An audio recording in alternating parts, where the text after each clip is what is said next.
Guys, അങ്ങനെ season ആരംഭിക്കുന്നതിന് മുന്നേ വീണ്ടും ഒരു ഡൊമസ്റ്റിക് ഡിപ്പാർച്ചർ ബ്ലാസ്റ്റേഴ്സിൽ സംഭവിക്കാൻ പോകുന്നു എന്നുള്ളൊരു വാർത്തയാണ് ഇപ്പോൾ പുറത്തു വന്നിട്ടുള്ളത്.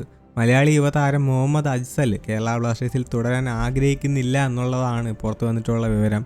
മുഹമ്മദ് അജ്സൽ ക്ലബ്ബിൽ അൺസാറ്റിസ്ഫൈഡ് ആണ്. മെയ് 31 താരത്തിൻ്റെ ബ്ലാസ്റ്റേഴ്സുമായുള്ള കരാർ അവസാനിക്കുകയാണ്. എന്നാൽ താരത്തിന് ബ്ലാസ്റ്റേഴ്സിൽ തുടരാൻ താല്പര്യമില്ല എന്നുള്ളൊരു അപ്ഡേറ്റാണ് പുറത്ത് വന്നിട്ടുള്ളത്. കേരള ബ്ലാസ്റ്റേഴ്സിൻ്റെ മുൻ അസിസ്റ്റൻറ്റ് കോച്ചായിട്ടുള്ള TG പുരുഷോത്തമൻ ഇപ്പോൾ ഒഡീഷ FC മുഖ്യ പരിശീലകനാണ്.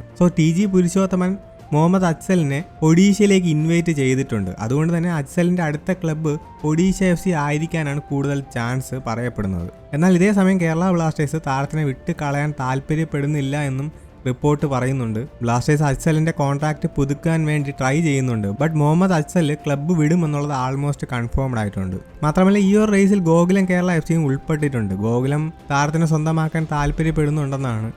ഇനി നമ്മൾ മുഹമ്മദ് അജ്സലിൻ്റെ കാര്യത്തിലേക്ക് നോക്കിയാൽ താരം നല്ലൊരു ഫോമിലാണ് ഇപ്പോൾ ഉള്ളത്. റീസെൻ്റായിട്ട് ബ്ലാസ്റ്റേഴ്സ് താരത്തിനെ ലോണിൽ സൂപ്പർ ലീഗ് കേരളയിലേക്ക് വിട്ടിരുന്നു. അവിടെ കാലിക്കറ്റ് FCക്ക് വേണ്ടി വളരെ മികച്ച പ്രകടനമാണ് പുറത്തെടുത്തിട്ടുണ്ടായിരുന്നത്. 7 ഗോളും 1 അസിസ്റ്റും എന്നുള്ളൊരു സ്റ്റാറ്റാണ് അവിടെ അദ്ദേഹത്തിന് സ്വന്തമാക്കാൻ സാധിച്ചത്. വലിയ വലിയൊരു ഫോമിലാണ് അജ്സൽ ഇപ്പോൾ ഉള്ളത്.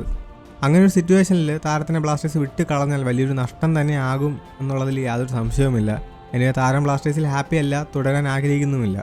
TG പുരുഷോത്തമൻ ഹെഡ് കോച്ചായ ഒഡീഷ FCയിലേക്ക് താരം പോകുമെന്നുള്ളതാണ് പുറത്ത് വന്നിട്ടുള്ള റിപ്പോർട്ട്. അപ്പോൾ ഗൈസ്, അടുത്തൊരു അപ്ഡേറ്റ് വരുന്നതായിരിക്കും. ബൈ.